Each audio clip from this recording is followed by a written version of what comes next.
కావాల్సిందిగా కోరుతున్నాను ప్లీజ్.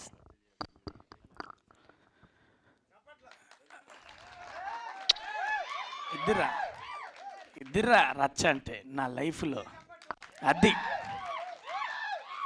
నువ్వు సాయంత్రం దాకా నీ వయసు అయిపోయేదాకా కొడుతూనే ఉంటావు. అయిపోయేదాకా అంటున్నాడు. లవ్ యూ రా తమ్ముడు. తమ్ముడు స్కూల్ పోలే. తమ్ముడు స్కూల్కు పోనట్టున్నది అలా. సరే, ఎమోషనల్ బ్లాక్ మాస్టర్, అదే తెలుగు స్పెల్లింగ్లు ఉంటాయి కదా అప్పుడప్పుడు. ఇది సక్సెస్ మీటు కొందరు వారం రోజులకు చేస్తారు, 2 వీక్స్ చేస్తారు. తమ్ముడు అందరిని వీలు చూసుకొని మీడియా మిత్రులు అందరూ దొరికినప్పుడు పెట్టుకుందామని, అందరూ ఏ ఈవెంట్ లేకుండా ప్రశాంతంగా దొరికినప్పుడు మా అందరినీ కలెక్ట్ చేసి అందరికీ ఈ వేదిక ద్వారా అక్కడ ప్రేక్షకులకు, అలాగే కార్యకర్తలకు ముఖ్యంగా, అలాగే సినిమా నటులకు, పాత్రికేయ మిత్రులకు పేరు పేరున థ్యాంక్స్ చెప్పాలి. రవణ దీన్ని ప్లాన్ చేసుకొని నేను చేస్తా. అది లేట్ అయిందని అనుకుంటారు కావచ్చు, కానీ లేటెస్ట్గా చేద్దామని చెప్పి తమ్ముడు చెప్పిండు. అది వాడి ప్లాన్. ఎందుకంటే తమ్ముడిని నేను మీ అందరికీ చెప్పాలంటే నేను కొద్దిగా సుదీర్ఘంగానే చెప్తా. అంజనా మీరు చెప్పింది ఇందాక తమ్ముడు అన్నాడు కదా, స్పీచ్ ఇస్తాడని అనుకోలే అన్నాడు. ఇది స్పీచ్ కాదన్న, ఓట్ ఆఫ్ థ్యాంక్స్. అందరికీ పేరు పేరున మర్చిపోకుండా, పేరు పేరున వాళ్ళకి థ్యాంక్స్ చెప్పే విధానంలో అంజన్న మర్చిపోకుండా ప్రతి ఒక్కరికి చెప్పిండు. కాబట్టి అంజన్న మీ బాధ్యత, మీరు దర్శకులుగా, క్యాప్టెన్ ఆఫ్ షిప్గా సినిమానే కాదు ఓట్ ఆఫ్ థ్యాంక్స్ కూడా గ్రాండ్గా చెప్పిళ్ళు. అది లవ్ యూ. దాని తర్వాత తమ్ముడిది నాది పరిచయం ఏంటంటే మీ అందరికీ చెప్తా. నేను మిమిక్రీ ఆర్టిస్ట్గా వన్స్ మోర్ ప్లీజ్ చేసేటప్పుడు మూర్తి అన్న, నేను, మీ అందరం చేసేటప్పుడు రాకేష్ కూడా ఒక మిమిక్రీ ఆర్టిస్ట్గా వరంగల్లో మాకన్నా ముందు హైదరాబాద్ సిటీకి వచ్చింది తనే. మాకన్నా ముందు మేము వరంగల్లో ఈవెంట్లు చేసుకుంటూ అక్కడేదో ఉద్యోగాలు అవి చేసుకునే క్రమంలో అక్కడ ఒక గోకుల్ ఛానల్లో, దాని తర్వాత మా టీవీలో ఇలా మాకు వేదిక మేము జెమినీ ద్వారా వన్స్ మోర్ ప్లీజ్ చేశాం. కానీ వాడికి ఆఫర్స్ అందిపుచ్చుకోవడంలో ఫస్ట్ రాకేషే ఉన్నాడు. అది గోకుల్ ఛానల్లో కావచ్చు, అది మా టీవీలో కావచ్చు. వాడిని వెళ్ళి కలవడానికి తమ్ముడు చేస్తున్నప్పుడు రాకెట్ రాఘవన్నతోటి కలిసి గోకుల్ ఛానల్లో చేసేది. ఖైరతాబాద్ పోయి కలిసి వచ్చిన తమ్ముడు నువ్వు బాగా చేస్తున్నారని, నాకు కూడా ఏదైనా ఆపర్చునిటీ చూడు అని. ఆ టైంలో మా పరిచయం. నేను రాకేష్ను చూసిన క్రమంలో జయలక్ష్మి అమ్మ పేరు అంతేగా, జయలక్ష్మి తనయుడు జయలక్ష్మి ఉన్నది. తల్లి తండ్రి తానే పెంచే ఒక కొడుకును చూసా. నేను చూసిన నా రాకేష్కు ఖచ్చితంగా నేను బాగా చెప్పాలంటే వానికి కొనుక్కోవడానికి కూడా చెప్పులు లేని కాలంలో నేను వాడిని చూసా. ఆ కాలంలో ఒక మైక్ ఇస్తే చాలు స్టేజ్ దగ్గరికి వెళ్ళి నా మిమిక్రీ నేను చేసుకుంటా అని చెప్పి అవకాశాల కోసం ప్రూవ్ చేసుకోవడానికి వాడి అప్పటి నుంచి ఇప్పటిదాకా అదే బాడీ లాంగ్వేజ్ తోటి, అలాగే వాళ్ళందరితోటి పని తీసుకునేదానికి కావచ్చు, పని దొరకపట్టుకోవడంలో కావచ్చు, అందిపుచ్చుకోవడంలో కావచ్చు, కమ్యూనికేషన్ మెయింటైన్ చేయడంలో కావచ్చు, ప్లాన్ చేయడంలో కావచ్చు, దాని ఆచరణలో పెట్టడం కావచ్చు, సక్సెస్ కొట్టడంలో కావచ్చు, రాకేష్ గానికే గుర్తింపు. ఎందుకంటే మేమందరం చెప్తున్నాం కదా, ఒకడు అవకాశం అమ్మాయి ఇలా అవకాశం దొరికింది చేసినాం అయిపోయింది అని పై పడుకుంటాడు. అమ్మాయి రిలీజ్ చేసినాం సంతోషం అయిపోయిందని ఒకటి పడుకుంటాడు. అమ్మాయి మొత్తానికి అయితే పిడా వదిలింది అనుకుంటాడు. తమ్ముడు నువ్వు ఇందాక కూడా చెప్పినావు యుద్ధం చేసిన నువ్వు మళ్ళీ దాన్ని రైట్ చేస్తా. నువ్వు లైఫ్లో ఎప్పుడూ యుద్ధం చేయలేదురా. నిన్ను నువ్వు చెక్కుకుంటూ, నిన్ను నువ్వు వెతుక్కుంటూ, నిన్ను నువ్వు తెలుసుకుంటూ, నిన్ను నువ్వు ప్రమోట్ చేసుకుంటూ, నీ కోసం నువ్వు బ్రతికే క్రమంలో జయలక్ష్మిని సాటిస్ఫాక్షన్ చేసి అక్కడ కూర్చోబెట్టి ఇప్పుడు సుజాత సమేత రాకేష్ వైనవ్. అది మాత్రం ఎందుకంటే జయలక్ష్మి గారు ఒక్క స్టెప్ వెనకాల ఉండి గద్దె మీద కూర్చున్నది. అలా ముందు తోలు బొమ్మలాటలో మీ ఇద్దరు ఆడుతున్నారు, ఒకరు ప్రొడ్యూసర్గా ఒకరు హీరోగా. ఇప్పుడు కూడా వాడు కథానాయకుడు అయ్యాను కదా, ఓ యాంకర్కి ఎవరైనా చేయొచ్చు అనొచ్చు. కానీ నాకు వచ్చిన అతిథులను నేనే రిసీవ్ చేసుకుంటా, నేనే ఒక్కొక్కరిని పిలుస్తా అని చెప్పేసి వాడే యాంకర్గా. ఎందుకంటే వాడు సకల కళాకోవిదుడు, వాడు మిమిక్రీ ఆర్టిస్ట్, వాడు యాంకర్, వాడు కమెడియన్. వాడిని హీరోగా చూసిన దాంట్లో కూడా నేనే ఫస్ట్ ఉంటా. తమ్ముడు అవకాశాల కోసం తిరిగే టైంలోనే తమ్ముడు నీలాంటి వాడు అజీబ్ బాడీ లాంగ్వేజ్లు ఉన్నోడే ఒక హీరో కావాలని వెతుక్కుంటూ పోతే మోతీనగర్లో రూమ్ పైన 3 అంతస్తుల పైన ఒక చిన్న రూమ్లో టింకన్న సంరక్షణలో ఉన్నావు. అప్పుడు వెళ్ళి తమ్ముడు నీలాంటి వానికి హీరో అవుతాడు. తమ్ముడు నేను హీరో అయిందన్న, ఒరే నీ దండం పెడతారా, నువ్వు హీరో అయిన రోజు నన్ను గుర్తుపెట్టుకుంటూ అది హీరో ఏ కథైనా కావచ్చు, నీలాంటి బాడీ లాంగ్వేజ్ కూడా కథ ఉంటుంది అనేది నీకు తెలుస్తుంది. నీలాంటి, ఎందుకంటే ఒక అమాయకపు చక్రవర్తి ఒక ఊరు కోసం సిటీ దాకా సీఎంను కలవేదాకా మనం చేసే ఈ కథలో వాడు ఖచ్చితంగా అలాగే ఉండాలి. అంతకు భిన్నంగా ఉన్న ఎందుకంటే ఈ సినిమా గురించి ఫస్ట్ నాకు కన్నన్న చెప్పిండు, అది మన పీసీ కన్నన్న. ఆ కన్నన్న చెప్పిన తర్వాత మంచి సబ్జెక్ట్ చేస్తాడు అన్నప్పుడు వాడు అవుతున్నాడా, ఓకే అన్న. ఆ తర్వాత మళ్ళీ నాకు చెప్పింది మన ధనరాజ్ అన్న, వాంది విన్నరా చాలా బాగుంది, వానికి సూటబుల్ సబ్జెక్ట్ అన్నాడు. ఆ తర్వాత చెప్పింది ఎడిటర్ మదన్న, ఒరే రవి అది చిన్న అరేంజ్ చేసుకుంటే మంచి సినిమా అవుతుంది, మంచి సినిమా చేసిండు ఆ అబ్బాయి, అందులో కనపడ్డ వాళ్ళందరికీ పేరు వస్తుంది అన్నాడు.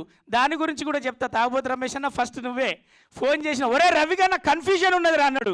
దేనికన్నా అన్న, నీ పెద్ద పెద్ద సినిమాలు చేసిన ఎవడు కాల్ చేసి నీ సీన్ పేలిందిరా అని చెప్పలే, లేకపోతే బాగా చేసినావు అని చెప్పలే. నీ అమ్మ ఫోన్ పెట్టేస్తారా, నేను ఇంకో ఫోన్ వస్తాను, మస్తు చేసినావు రమేష్ అన్న, కంబ్యాక్ సినిమా అంట. ఒరే అమ్మ కంబ్యాక్ సినిమా అంటా లేదురా నాకు అన్నాడు. నిజంగా అన్న రమేష్ అన్న నేను ఇద్దరం మాట్లాడుకున్నాం, మేము నవ్వుకున్నాం.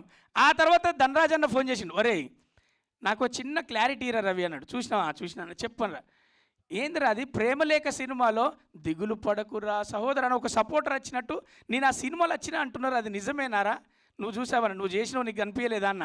అంటే చేశాను పెద్దోడుగా, కానీ అంత పాత్రని నాకు తెలియదని ధనరాజ్ అన్న ఫోన్ చేసిండు. ఏమో నాకు కన్ఫ్యూజన్ ఉందిరా, నాకు రేపు ఏ పాత్ర చేసినా నిజంగా పెద్దోడు అయినట్టు అనిపిస్తుంది రా ఇప్పుడు అని. అంటే లేదన్నా సపోర్ట్ చేసినట్టు నీ క్యారెక్టర్ పేలింది కాబట్టి ఫోన్ వచ్చిందన్న. ఆ తర్వాత మదన్న ఫోన్ చేసిండు, తను నాకు మెసేజ్ చేసిండు, తనకు నేను మెసేజ్ చేసిన. నిజంగా ఒక బిడ్డ తండ్రి గూడెంలో ఉంటే బాధపడితే, పెళ్ళైతే లేదంటే బాధపడితే, నిజంగా కూడా ఆ కళ్ళల్లో ఆ రోదరంలో ఆయన మైమ్ ఆర్టిస్ట్ నుంచి ఆర్టిస్ట్గా మనందరం బుల్లితెరలో వెండితెరలో ఆయన చూస్తున్నాం.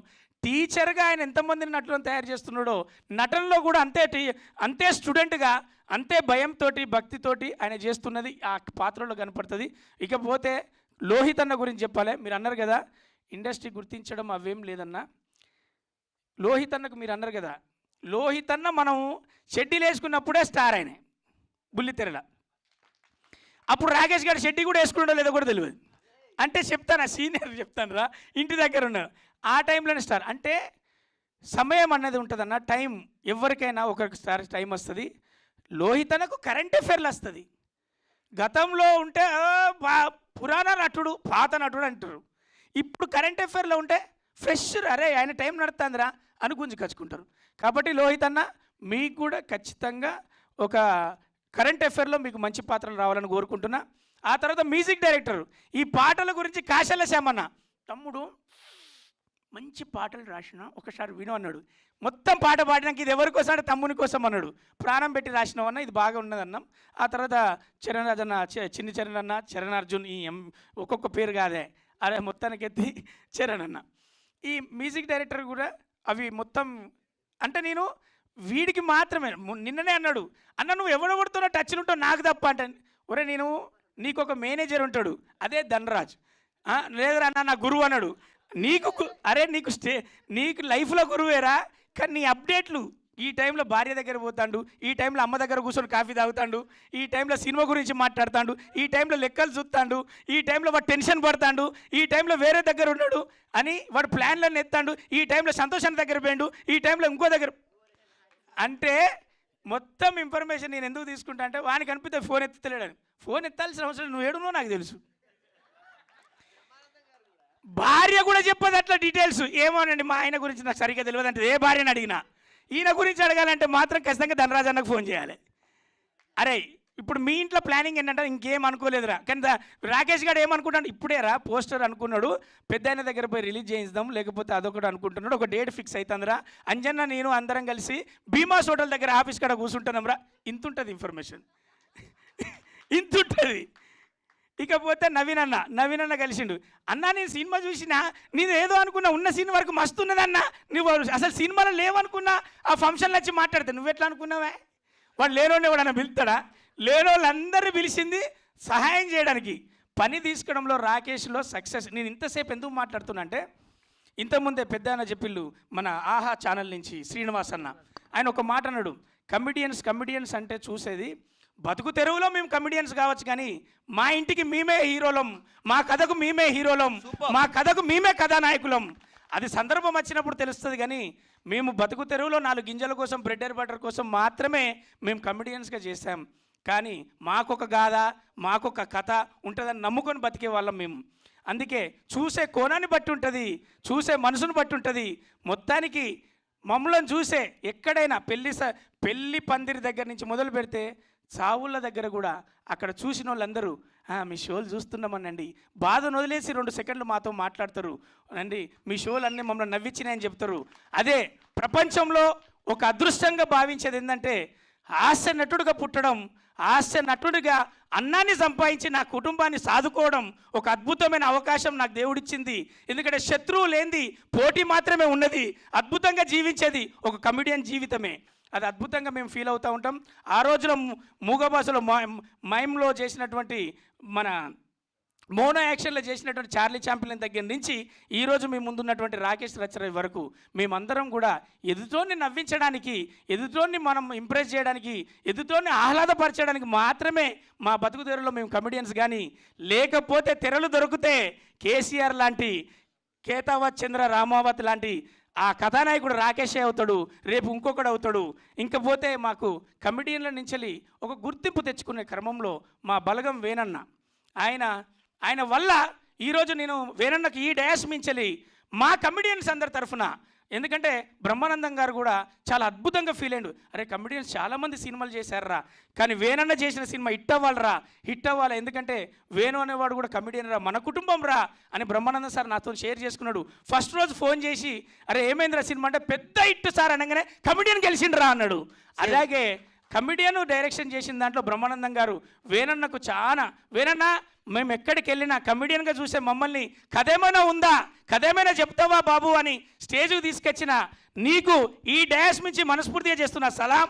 ఆ తర్వాత నెక్స్ట్ కూడా బ్రహ్మానందం గారు నైట్ ఫోన్ చేసి అదే నేను ఆ సినిమా తర్వాత మళ్ళీ వెంటనే ఈ సినిమాకు ఒకరోజు ఇంట్లోకి వెళ్తున్నప్పుడు ఏదో వీళ్ళు వచ్చినప్పుడు సరిగ్గా టైం ఇవ్వలేకపోయిన రాని దాని గురించి కూడా నాకు 20 నిమిషాలు మాట్లాడిండు. ఆ తర్వాత సినిమా రిలీజ్ అయిన వెంటనే ఏమైందిరా రవి ఆ సినిమా గురించి, కేసీఆర్ గురించి అంటే అన్న వాడు ఏ జోన్ అయితే అనుకున్నాడో, ఎవరినైతే కనెక్ట్ అవ్వాలనుకున్నాడో, ఎక్కడైతే పేరు తెచ్చుకోవాలనుకున్నాడో, ఏ గుండెలకైతే పంపాలనుకున్నాడో అక్కడ ఖచ్చితంగా పంపిండాను అనగానే చాలా నాకు 1 నెంబర్ పెట్టి నేను ఫోన్ చేయాలి ఇప్పుడు అన్నాడు. ఎందుకంటే డైల్లో లేట్ అవుతుందేమో అని వచ్చిందని డైరెక్ట్ వస్తే ఫోన్ పోతుంది అని చెప్పి ఆ నెంబర్ మాత్రమే పెట్టు, పేరు పెడితే మళ్ళీ ఎత్తుకోవాలి రా అన్నాడు. నెంబర్ పెట్టగానే ఫోన్ చేసిండ్రా అన్నాడు. అలాగే రేపు ఇదే ఇప్పుడు ఆహాలో నెక్స్ట్ మనది డేట్ పడుతుంది, అప్పుడు మనందరం చూస్తాం. మంచి సినిమా చేసిండు రాకేష్ అని మీరు అంటారు. ఇదే ఆహాలో మన అదిరే అభినయ్ కృష్ణగా ఒక సినిమా చేశాడు, అది కూడా డైరెక్షన్ అయిపోయింది, రాస్తారు అన్నతోది చిరంజీవ. నెక్స్ట్ ధనరాజ్ అని ఉన్నాడు, నెక్స్ట్ రామెల్ల రమేష్ ఉన్నాడు, అదే మీ అందరికి తెలిసిన తాగుబోతు రమేష్ లైన్లో ఉన్నాడు. ఇట్లా చెప్పుకుంటూ పోతే కమెడియన్లో ఇంత అద్భుతమైన సినిమాలు తీస్తే డైరెక్టర్ బోర్డు పెట్టుకున్న వాళ్ళు మేమందరం ఎలాంటి సినిమాలు తీయాలనే బాధ్యత పెంచబోయేది ఖచ్చితంగా ఈ టాలీవుడ్ కమెడియన్సే, టాలీవుడ్ మన హాస్య నటులే. ఇది ఖచ్చితంగా అన్న అంజన్న మీ పాత్ర గురించి చెప్పాలంటే ధనరాజ్ అన్న 100 సార్లు ఒరే ఒప్పించే వరకు కాదురా, ఇది మెప్పించే వరకు కాదురా, ఇది రిలీజ్ అయ్యేదాకా అంజన్నకు ఒక పెద్ద పని పెట్టినరా. రాకేష్ గారి బాడీ లాంగ్వేజ్ తెలుసు, రాకేష్ గారి తీరు తెలుసు. అలాంటి పరిస్థితిలో ప్రతి ఒక్కరికి ఆన్సర్ చేసుకుంటూ, చెప్పుకుంటూ, తీసుకుంటూ ఎడిటర్ దగ్గర నుంచి ఎడిటర్ మదన్న కూడా చెప్పాను కదా, చాలా బాగా వచ్చినాయి సీన్లు, చాలా బాగా చేసుకున్నాడు. దాన్ని కొద్దిగా నేను ఫైట్ చేస్తా, ఎంత ఉండాలో అంతే ఫైట్ చేస్తా. అవసరం లేదని ఎందుకు చెప్తున్నా అంటే ఆయన తీసింది ఆయనకు కన్ను విప్పుగానే ఉంటుంది, కానీ ఆడియన్కు కంటికి క్లిప్ అవ్వకుండా అలాగే అంటిపెట్టుకోవాలంటే కసాయిగా నేను ఉండాలని చెప్పిందే మదన్న. ఆ మదన్న పాత్ర కూడా బాగా పోషించిండు కాబట్టి ఈ రోజున మీ అందరూ సక్సెస్ ఖచ్చితంగా మీరు ఆ ఇల్లు మనందరం కూడా ప్రూవ్ చేసుకోవడానికి కుదిరింది. కాబట్టి ఇక ముందు కూడా రాకేష్ కూడా దీనికి 2వ సిరీస్ కూడా చేయమని చెప్పినా చేయమని చెప్పు ఉంటుంది, కథలు అది ఆటోమేటిక్గా ఉంటాయి. తర్వాత అతని దగ్గర కూడా మంచి కథలు వస్తాయి, మంచి భవిష్యత్తు ఉండాలని మనస్ఫూర్తిగా కోరుకుంటున్నా.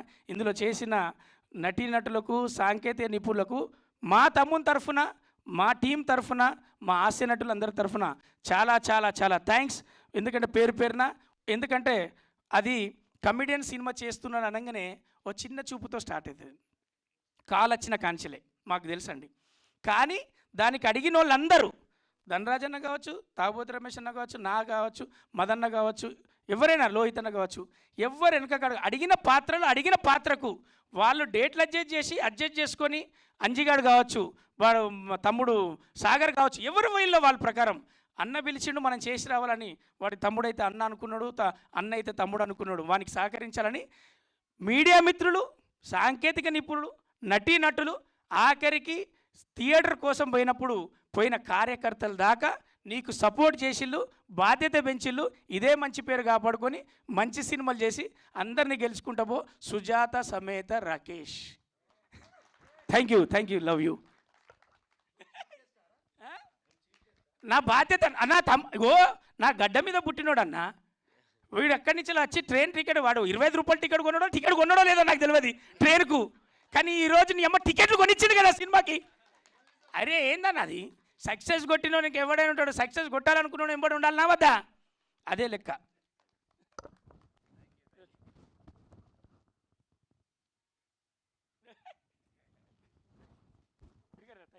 మైక్ నాదే అన్న.